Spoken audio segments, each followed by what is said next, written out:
Hello again. We are going to talk about DKA in this video, a commonly encountered condition in medical wards. Certainly something to worry about. What the hell is DKA? It's a medical condition caused by excessive production of ketone bodies and subsequently metabolic acidosis, caused by absence of insulin in the body. The diagnostic criteria for DKA is: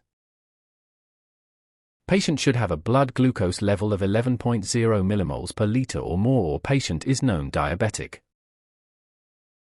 Patient must have ketonemia, serum ketones greater than 3.0 millimoles per liter, or significant ketonuria. There must be metabolic acidosis. Bicarbonate levels should be less than 15 millimoles per liter or pH less than 7.3. Now, before we discuss the treatment for DKA, I want you guys to focus on pathophysiology behind all this. What happens when your body is not producing enough insulin? If body is not producing insulin, then a hormone is activated because of insulin absence. This hormone is called hormone-sensitive lipase, and it's the enzyme that is normally associated with fat breakdown during fasting, but because insulin is now absent pathologically, this enzyme is activated all the time. Normally after meals, insulin is secreted from pancreas and insulin suppresses its activity. Hormone-sensitive lipase causes breakdown of fat from fat tissues in the absence of insulin, thereby flooding the blood with free fatty acids. These fatty acids are converted into ketone bodies, therefore causing ketonemia and metabolic acidosis.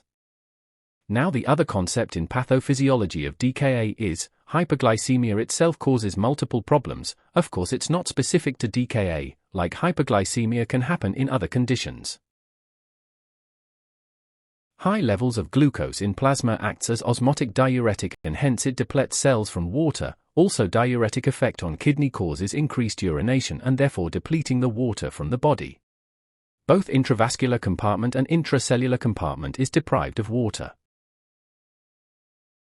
And therefore, it causes hypovolemia and shock in severe cases. In simple word, high glucose causes so much water depletion through diuresis that plasma volume shrinks and hence hypovolemic shock occurs. What are the signs and symptoms of DKA? These can range from polyuria and polydipsia, profound fatigue and weakness, abdominal pain and vomiting, cusmal breathing, which is deep and rapid breathing due to acidosis. And lastly, fruity odor to breath. This is due to ketone bodies in blood. Now, how do we manage DKA? Management involves 5 steps. The first step is correcting the fluid depletion and hypovolemia, and the reason that it is the first step is because hypovolemic shock can be life-threatening, like it can seriously damage the end organs like kidneys. The ideal choice for fluid will be normal saline 0.9%. It will expand plasma volume more quickly than hypotonic fluids like half saline. Other fluids like Ringer's lactate can be used BCZ. They are also isotonic fluids. Once patient is euvolemic, we can shift to half saline, or if BSR is less than 180 mg per deciliter, 5% dextrose water can be given. Note that fluid shift to hypotonic fluids is only justified when patient is euvolemic. Now, second step is correcting the blood glucose level and maintaining it to a certain level. Regular insulin is used for this purpose, and the dose for insulin is 0.1 unit kg/hour. The next step is correcting the metabolic acidosis. Acidosis is due to ketone bodies, and insulin administration will cause body to stop producing ketone bodies and hence correcting the acidosis. So in mild cases, insulin administration and adequate fluid management will correct the metabolic acidosis as well. If acidosis is severe and symptomatic, then we can give for sodium bicarbonate, but it should only be done in severe cases because bicarbonate administration also carries risk of cerebral edema, especially in children. The next step is correcting the electrolyte imbalance. Now, because we are giving our patient continuous insulin, the serum potassium level will fall.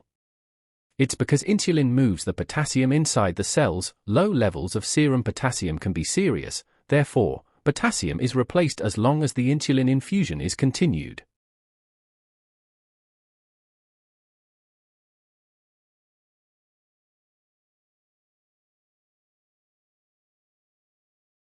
final step is treat infection if present. Infection is common among such patients and it is important to treat it promptly.